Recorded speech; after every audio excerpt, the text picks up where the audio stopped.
नमस्कार दोस्तों। आज शुरू करते हैं पाठ नंबर 15। वीर तुम पढ़े चलो।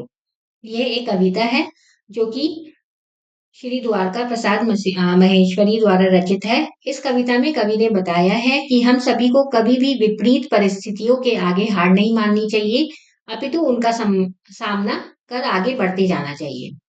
यह जो कविता है इसमें कवि ने बताया है कि कभी भी हमें मुसीबतों से डरना नहीं चाहिए और मुसीबतों का डट कर सामना करना चाहिए और आगे बढ़ते रहना चाहिए। वीर तुम बड़े चलो, तीर तुम बड़े चलो, हाथ में ध्वजा रहे, बाल दल सजा रहे। इसका मतलब है वीर मतलब वीर कौन होता है? जो किसी से डरता नहीं है, निडर व्यक्ति जो किसी से डरता नहीं है। कभी उनको कह रहे हैं तुम आगे बढ़ो। धीर धीर मतलब जो शांत व्यक्ति होते हैं उनको भी कभी कह रहे हैं कि तुम भी आगे बढ़ो। हाथ में ध्वजा, ध्वजा मतलब हाथ में भारत का झंडा लेकर आगे तुम बढ़ते रहो। ध्वजा कभी झुके नहीं, दल कभी रुके नहीं, वीर तुम बढ़े चलो, तीर तुम बढ़े चलो। जो हाथ में तुम्हारा झंडा है वो कभी झुकना नहीं चाहिए और तुम्हारा जो दल है जिसके साथ तुम जा रहे हो, तुम्हारा जो ग्रुप है वो भी कभी नहीं रुकना चाहिए।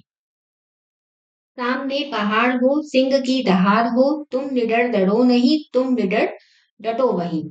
सामने अगर तुम्हारे ऊंचा पर्वत हो या सामने शेर आके खड़ा हो जाए, तुम बिना डरे उनका सामना करो और वहीं पर डटकर खड़े रहो। वीर तुम बड़े चलो, धीर तुम बड़े चलो। प्रातः हो कि रात हो, संग हो न सात हो, सूर्य से बड़े चलो, चंद्र से बड़े चलो। चाहे सुबह हो चाहे रात हो, चाहे तुम्हारे साथ में चलने वाला कोई हो या ना हो, सूर्य की रोशनी के साथ भी बढ़ते चलो और चंद्रमा की रोशनी के साथ भी बढ़ते चलो। एक ध्वज लिए हुए, एक प्रण किए हुए, मातृभूमि के लिए, पितृभूमि के लिए, वीर तुम बड़े चलो, वीर तुम बड़े चलो। हाथ में झंडा लिए अपने आप से प्रतिज्ञा करते हुए अपनी मातृभूमि की रक्षा के लिए, अपने पितृभूमि की रक्षा के लिए तुम आगे बढ़ते रहो। पितृभूमि मतलब पिता की भूमि। अन्न भूमि में भरा, वारी भूमि में भरा, यत्न कर निकाल लो, रत्न भर निकाल लो। इस भूमि में, इस धरती में अन्न है जो तुम खोद कर निकाल सकते हो। वारी पानी भी इस धरती पर भरा हुआ है जो तुम्हें मेहनत करके निकालना है और मेहनत से तुम्हें रत्न, अगर तुम मेहनत करके निकालोगे तो तुम्हें बहुमूल्य पत्थर भी मिलेंगे। वीर तुम बड़े चलो, वीर तुम बड़े चलो। शब्दार्थ। वीर मतलब सैनिक। ये कविता जो माहेश्वरी जी ने सैनिकों के लिए लिखी थी। निडर तो डरता नहीं। यत्न मतलब कोशिश, प्रयत्न। ध्वजा मतलब ध्वज या झंडा। प्रातः मतलब सुबह। रत्न मतलब बहुमूल्य पत्थर। सिंह शेर और प्रण मतलब प्रतिज्ञा। अभ्यास। पढ़ने का कौशल। शब्दों का उच्चारण कीजिए। वीर, ध्वजा, पहाड़, सिंह, निडर, प्रातः, धीर, प्रण, पितृ, भूमि, वारी और रत्न।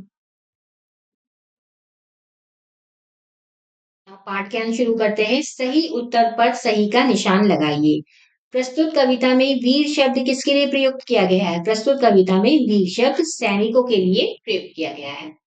सैनिकों के समूह को क्या कहते हैं? सैनिकों के समूह को दल कहते हैं। प्रस्तुत कविता किसके द्वारा लिखी गई है? प्रस्तुत कविता द्वारका प्रसाद माहेश्वरी जी के द्वारा लिखी गई है।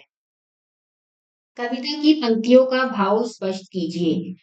एक ध्वज लिए हुए, एक प्रण किए हुए, मातृभूमि के लिए, पितृभूमि के लिए, वीर तुम बड़े चलो, तीर तुम बड़े चलो।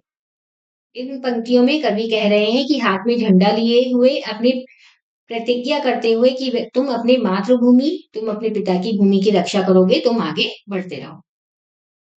निम्नलिखित शब्दों से मिलती जुलती शब्द लिखिए। अब पोयम में से आपको छांटना है कि इन शब्दों से मिलते जुलते शब्द क्या है। जैसे वीर, वीर का मिलता जुलता क्या है? धीर।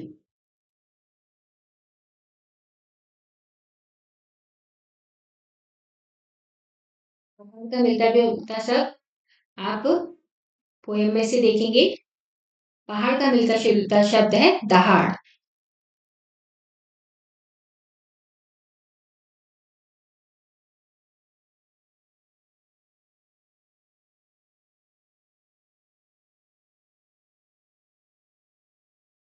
राते का रात।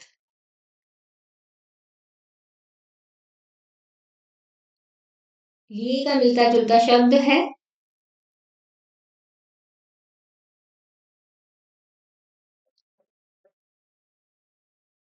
हुए।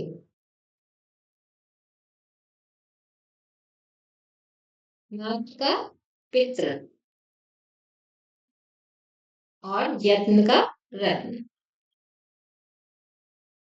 इस कविता में वीर किसे कहा गया है? प्रश्न नंबर 4 का पाठ। इस कविता में भी वीर जो है किसे कहा गया है? इस कविता में वीर सैनिकों को कहा गया है। वीर को निडर क्यों कहा गया है? वीर को निडर इसलिए कहा गया है क्योंकि वीर किसी से नहीं डरता, ना ऊंचे पहाड़ों से, ना शेर की दहाड़ से। वह किसी से नहीं डरता। वह अपनी प्रतिज्ञा को पूरा करने के लिए आगे बढ़ता रहता है।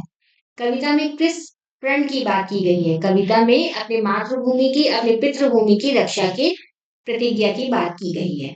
किसी भी नागरिक के लिए देश क्या महत्व रखता है? किसी भी नागरिक के लिए देश का क्या महत्व है कि हमें अपने देश के सम्मान के लिए हमेशा आगे बढ़ते रहना चाहिए और हमें अपने देश की रक्षा के लिए हमें हमेशा खड़ा रहना चाहिए।